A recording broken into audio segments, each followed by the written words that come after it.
Karibu tena guku gwa Kikuyu Daily News na gikorwo wi mugeni tuika wa gusubscribe niguo tunyitane. Riu mutumia wa Samido wa nja nene Karen Nyamu for the first time in public onekanite akionania hatred kuri Eddie Ndetitu na muikiria ciugo kumuriria Eddie akiumire guku bururi-ini na guthie mwena wa USA na Karen uria uhuritwo haro nene guku nenda-ini thutha wake kwaniko na ndeto cia kumakania, ndeto ciegie kuhuthira tumitambo twa pseudo account gufuatafuata maica ma Eddie, kuona apparently Eddie ni akimublockete across social media pages kana account akenya magithie na mbere kuhithuria kwina uhotekeku munene, kwina possibility ya Karen Nyamu kuhingura fake account kana pseudo account for her to be able gukorwo agifollow na even go comment thiini wa post cia Eddie nenda-ini. Na riu ndeto iria igitigitie andu magegete ni thutha wa Karen ku hitting back on Eddie na kuga Eddie ni arahuthira tumitambo twa pseudo account kumuthumbura Karen agithie na mbere na kuga Eddie onire ni wega ume mucii gwake atiganirie muthuri wake Samido na niguo akimuigite wega maica mega, akiuga ndari na mutwe mwega. Na Karen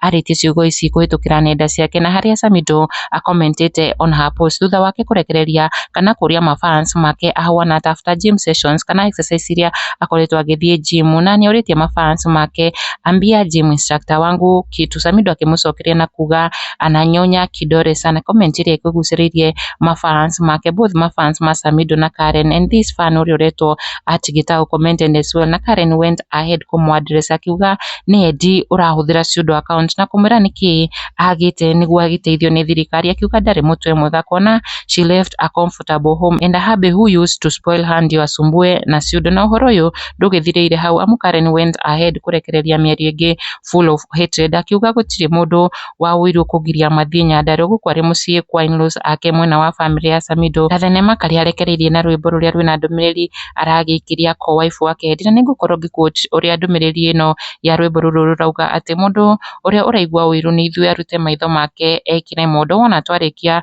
kuhetuka acokie maitho make Nyandarua twithire na thayu. No arikionereria ati Eddie for now kwa ihinda riri ni utwikite kihingo kana hihi niwe utumite Karen not to be introduced, aga gukorwo introduced legally mucii kwa Samido, na kuona ni kuhithuritio kwina uhotekeku wa separation gatagati ka Eddie na Samido. Karen is now fighting for her space gukorwo agitamburwo ni in-laws a Nyandarua na kuga Eddie ndari mutwe mwega ni gutiga mucii wake na guthie USA. Kikuyu Daily News, subscribe.